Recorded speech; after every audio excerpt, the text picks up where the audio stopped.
Në një mbretëri të largët, në një kohë kur yjet ende flisnin me njerëzit dhe pemët mbajnë fshehtësi të lashta, jetonte një princ i çuditshëm që quhej Valdrin. Ndryshe nga të gjithë princërit e tjerë që flinë në shtretër prej ari dhe mëndafshi, Valdrini preferonte të kalonte netët e tij në degët e një lisi të madh që rrinte në mes të kopshtit mbretëror. Kjo zakon e pazakont kishte filluar që në fëmijërinë e hershme të princit.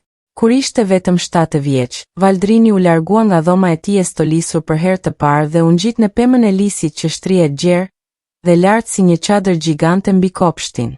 Ai zbuloi se dëgjonte më qartë zërat e natës atje lart, peshpëritjen e erës në përgjethe, këngët e tucave që fluturonin nga kontinent të largëta, dhe madje edhe ëndrat e kafshëve të vogla që flen përreth.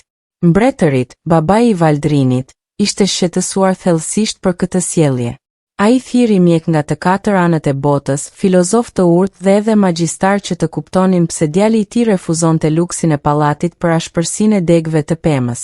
Por asnjë nuk mund të jepte një përgjigje të kënaqshme. Disa thoshin se princi kishte një sëmundje të çuditshme, të tjerë besonin se ishte në një magji, dhe disa menduan se thjesht ishte i çmendur. Vet Valdrini nuk e kuptonte plotësisht pse ndjehej kaq i lidhur me pemën. Ai e dinte vetëm se kur flinte në degët e saj, ëndrat e tij ishin më të qarta dhe më të plota se sa ndonjëherë më parë. Në ëndra, ai mund të fluturonte mbi mbretërinë e tij, të fliste me kafshët e pyllit, dhe të shihte të ardhmen si një lum kristal që rrjedh përpara syve të tij. Një mëngjes, kur Valdrini u zgjua në degët e zakonshme të lisit, ai vurire diçka të pazakontë. Gjethet rreth tij kishin një shkëlqim argjendi që nuk i kishte parë më parë. Kur i preku, ato filluan të dridheshin lehtë dhe të nxirrnin një zë të butë, sikur po këmbenin gjëra të fshehta me njëri tjetrin. Princ Valdrin, tha një zë i hollë që dukej se vinte nga vetë pema. Koha ka ardhur që të mësosh të vërtetën për natyrën tënde të veçantë. Valdrini nuk u trembur.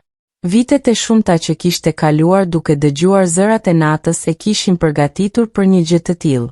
Kush je ti? Pyeti ai me qetësi. Unë jam shpirti i kësaj peme, dhe mbrojtësi i një sekreti të lashtë, tha zëri. Ti nuk je thjesht një princ i zakonshëm, djali im.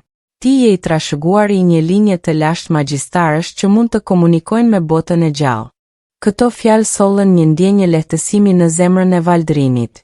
Më në fund, ai kishte një shpjegim për ndjenjat e tij të çuditshme dhe lidhjen e thellë me natyrën. Por pse nuk ma kanë thënë këtë prindërit e mi? Pyeti ai. Sepse ata nuk e din, tha shpirti i pemës. Kjo aftësi kalohet vetëm në përlinjen e nënës sate, dhe ajo vdish para se të kishte kohë të mësonte. Magjia është fshehur në gjakun tënd, duke pritur momentin e duhur për t'u zgjuar. Valdrini dëgjoi me vëmendje ndërsa shpirti i pemës i shpjegoi historinë e familjes së tij. Gjyshja e tij e madhe, Isadora, kishte qenë një mbrojtëse e fuqishme e pyllit, e aftë të fliste me të gjitha krijesat dhe të ruante ekuilibrin midis botës së njerëzve dhe asaj të natës së egër. Ajo kishte fshehur këtë të vërtet nga familja mbretërore për të mbrojtur brezat e ardhshëm nga ata që mund të dëshironin të shfrytëzonin këto fushi. Tani që e di të vërtetën, vazhdoi shpirti, ti duhet të zgjedhësh. Mund të jetosh si një princ i zakonshëm, duke harruar këtë bisedë dhe duke vazhduar jetën tënde normale. Ose mund të pranosh trashëgimin tënde dhe të mësosh të përdorësh fuqitë e tua për të mirën e mbretërisë dhe e të gjithë botës së gjallë. Valdrini nuk pati nevojë të mendonte gjatë. Gjithë jetën e tij, ai kishte ndjerë se diçka mungonte, sikur të ishte një libër me faqe të humbura. Tani mundësia për t'i plotësuar ato faqe ishte para tij. Unë zgjedh të mësoj, tha ai me vendosmëri. Shpirti i pemës u gëzua dhe menjëherë filloi mësimi i Valdrinit. Ditët e para ishin të vështira. Ai mësoi të dëgjonte jo vetëm zërat e natës, por edhe të kuptonte çfarë thoshin ato. Gjethet i tregonin për ndryshimet e motit që do të vinin, rënjët i përshpërisnin sekretet e tokës, dhe bimët e tjera të kopshtit filluan të komunikonin me të si me një mik të vjetër. Por kjo ishte vetëm fillimi. Shpirti e mësoi atë të ndjejë energjinë e gjallë rreth tij, dredha të gjelbra drite që rridhnin nëpër çdo bim, kafsh dhe madje edhe nëpër vetë tokën. Kur ai mësoi ta kontrollonte këtë energji, ai zbuloi se mund të ndihmonte bimët të rriteshin më shpejt, të shëronte kafshët e plagosura dhe madje të komunikonte me to në mënyra që as vetë nuk i kishte imagjinuar. Muajt kalonin dhe Valdrini bëhej gjithnjëherë shkathët në artin e tij të ri.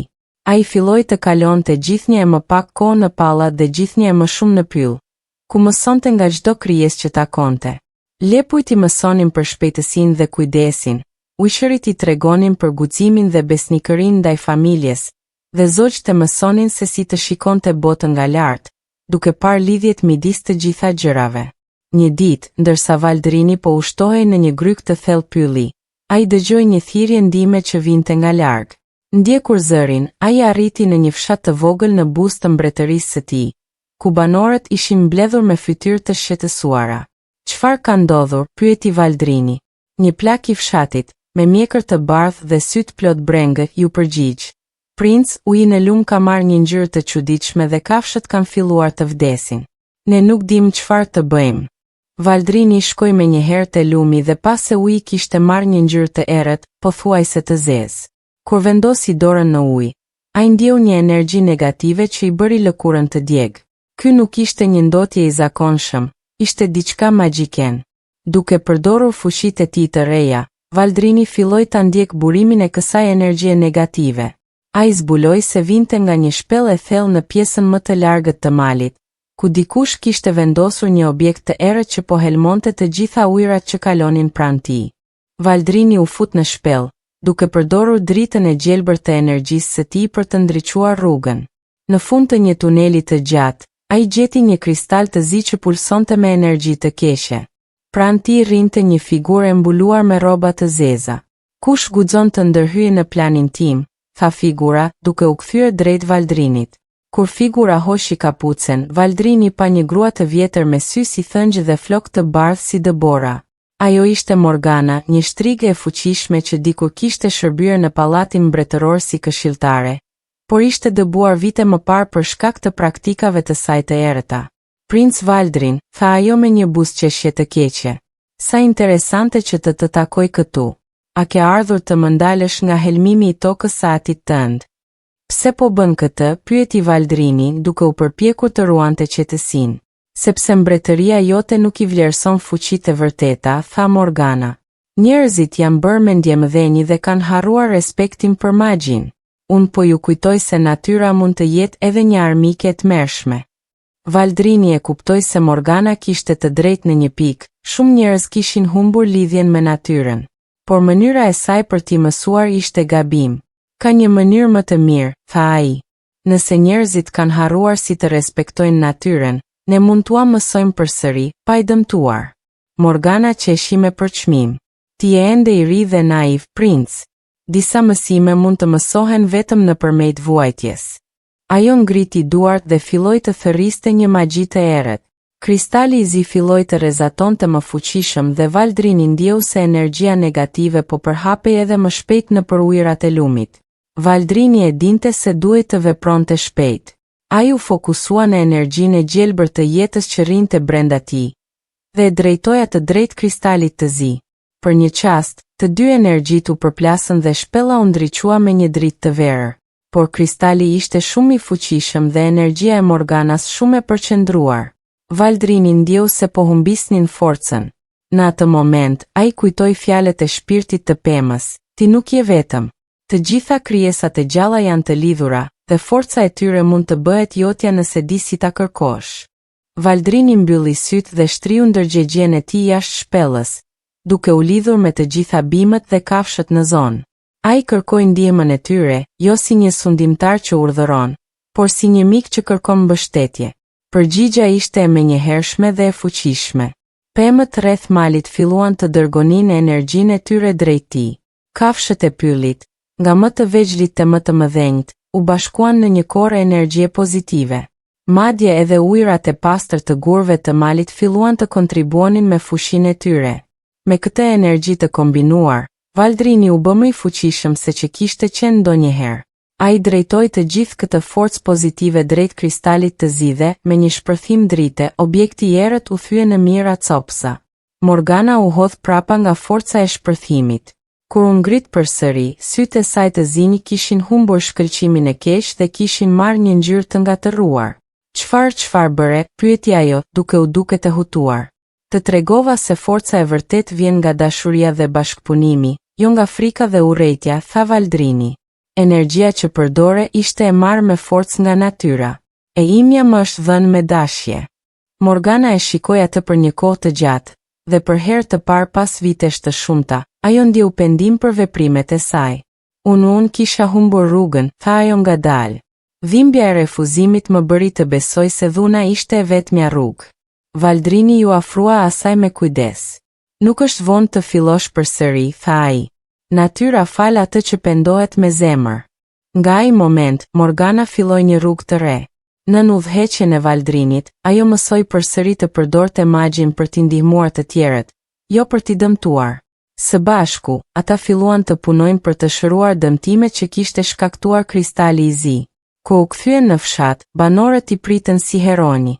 Uji I lumit kishte rimarrë ngjyrën e tij të qartë, dhe kafshët filluan të kthehen në zonat ku jetonin. Por Valdrini e dinte se puna e vërtet sapo kishte filluar.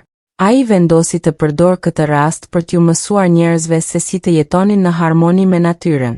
Në vend që t'u fliste vetëm për rëndësinë e kësaj bashkëjetese, ai u tregoi atyre se si ta bëjnë praktikisht. Ai u mësoi fshatarëve se si të kultivonin bimët e tyre në mënyra që nuk dëmtonin tokën, se si të merrnin vetëm atë që u nevojitej nga pylli, dhe se si të dëgjonin shenjat që u jepte natyra për kohën dhe sezonet. Më e rëndësishmja, ai u tregoi atyre se si të komunikonin me kafshët dhe bimët rreth tyre. Edhe pse jo të gjithë kishin fuqitë e tij magjike, çdo kush mund të mësonte të respektonte dhe të kuptonte gjuhën e natës. Ndërsa lajmi për mësimet e Valdrinit përhapej në përmbretëri, njerëz nga vendet e largëta filluan të vinin për të mësuar nga ai. Por princi nuk I priti ata në pallat. Në vend të kësaj, ai krijoi një shkollë të veçantë në mes të pyllit, ku mësimet jepeshin poshtë hijes së pemëve të mëdha dhe pranë burimeve të kristalt. Babai I tij, mbreti, në fillim ishte skeptik ndaj këtyre ndryshimeve, por kur pa se sa më I shëndetshëm dhe më I lumtur ishte bërë vendi I tij, dhe se si marrëdhëniet me mbretërit. Fshinje po përmirësohen fal diplomacisë së re që bazohet në respektin për natyrën. Ai filloi ta mbështeste djalin e tij. Unë kur nuk e kuptova pse flinte në pemë, I tha mbreti një ditë Valdrinit, por tani e shoh se pemët të kanë mësuar mençuri që ne në pallat nuk e kishim. Valdrini buzëqeshi. Çdo gjë e gjallë ka diçka për të na mësuar, baba. Ne thjesht duhet të dimë si të dëgjojmë. Vitet kalonin dhe Valdrini vazhdoi të jetonte jetën e tij të veçantë, duke kaluar natët në degët e lisit të tij të dashur dhe ditët duke punuar me njerëzit dhe krijesat e natës. Ai nuk u martua kurrë në mënyrën tradicionale, por krijoi një familje të madhe që përfshinte të gjithë ata që I kishin mësuar zgjerimet e tij. Më vonë, kur mbreti u bë I vjetër dhe ishte koha që t'i kalonte fronin, ai thiri Valdrin për një bisedë të fundit. Djali im, tha ai, ti do të bëhesh një mbret ndryshe nga të gjithë të tjerët para teje. A je I gatshëm për këtë përgjegjësi? Valdrini e shikoi babain e tij me dashuri dhe respekt. Unë jam I gatshëm të shërbej, por jo në mënyrën tradicionale. Nëse duhet të jem mbret, atëherë do të jem një mbret që dëgjon jo vetëm njerëzit, por të gjitha zërat e mbretërisë. Dhe kështu u bë mbreti Valdrin I parë, I njohur në histori si mbreti që flit me pemët. Sundimi I tij solli një epokë paqeje dhe prosperiteti që s'ishte parë më parë. Mbretëria e tij u bë një shembull për gjithë botën se si njerëzit mund të jetonin në harmoni me natyrën. Çdo natë, edhe si mbret, Valdrini vazhdoi të flinte në degët e lisit të tij të dashur. Dhe çdo mëngjes, ai zgjohej me mençuri të reja që I kishte mësuar bota e ëndrave dhe fshikërimeve natyrore. Pema që tani kishte rritur edhe më shumë dhe ishte bërë gjigande, u bë një simbol I mbretërisë, një vend ku e kaluara dhe e ardhmja takohen, ku dituria e lashtë dhe inovacioni modern bashkohen, dhe ku çdo krijesë e gjallë mund të gjejë vendin e saj. Dhe ata që kanë dëgjuar këtë përrall thonë se nëse shkonin në atë mbretëri edhe sot, mund të shihni ende një dritë të butë që shkëlqen në majat e lisit të madh çdo natë, dëshmi se shpirti I mbretit Valdrin vazhdon të ruajë dhe të mbrojë tokën që ai e deshi kaq shumë. Kjo është përralla e princit që flinte në pemë, një kujtesë se magjia e vërtet gjendet jo në fushin mbi të tjerët, por në lidhjen tonë me të gjitha format e jetës, dhe se ndonjëherë ato që na duken si çuditësi mund të jenë në të vërtetë dhuratat më të mëdha që kemi marrë.